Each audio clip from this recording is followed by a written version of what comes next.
Wingnut Wings kits seem to come in cycles. Normally we have some releases in November and December, and normally a surprise release in April to tie in with the model show in New Zealand. This year many of us expected it to be the AEG twin bomber, which is one of the few outstanding listed releases. Instead we had this new version of the Roland D7B. The box is of Wingnut's normal attractive style. This is a bit of a surprise because this must cost them quite a bit of money to produce this style of packaging.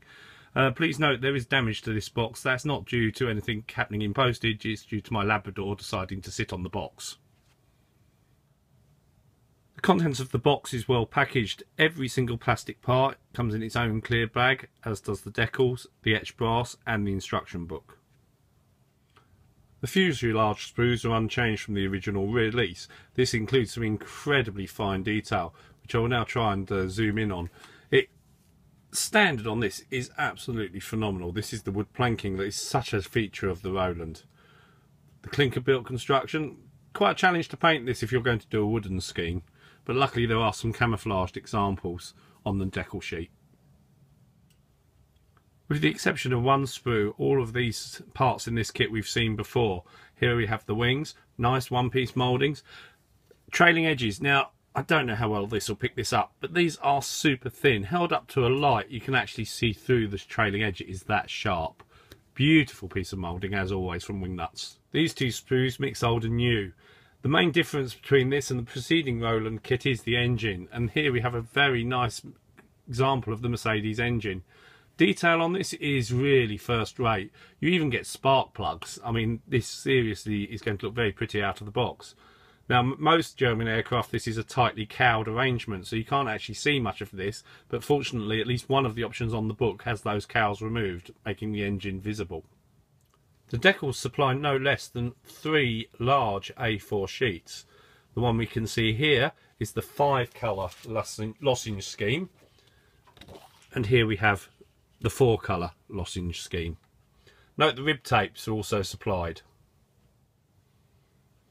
This sheet supplies all the details for the cockpit, some more lozenge tapes, and the if you want to see what are arguably probably the best instruction manuals ever produced, that's the Wingnut ones.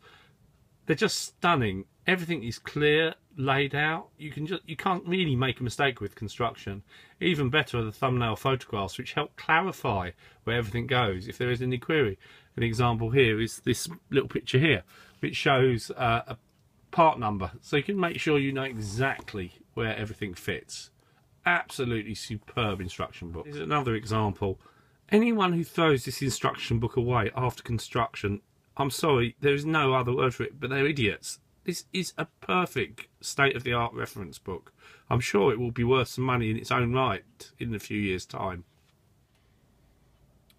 The decal options are very attractive. We start with these natural wood examples. Certainly the one on the right, which features on the box art with its red tail. Very, very striking scheme, but not as striking as my favourite. This 1920s US captured scheme. Basically they were trying out loads of different camouflages. A mix of pink, yellow, green and high gloss silver and normal silver undersides. Very, very attractive. I'm sure this will be the choice of many modelers, though it's not actually that typical of colours applied to the Roland.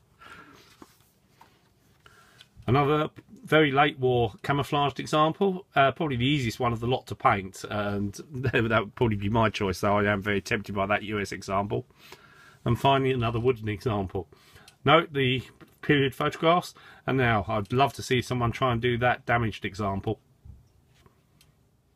So in conclusion, yet another brilliant release from Wingnut Wings. We might have to wait a few months before we see the AG bomber. I reckon that will come out around about November time. These kits are available directly from the Wingnut Wings website, which is well worth a visit as it has even more historical documents and photographs, and it's the cheapest place to buy Wingnut Wings kits. You can buy them from a number of wholesalers around the world, but you do pay a price premium for that. In the UK we do have tax and importation charges, which do add slightly to the cost, but I have never ever had a problem with getting Wingnut Wings kits direct and highly recommend their service.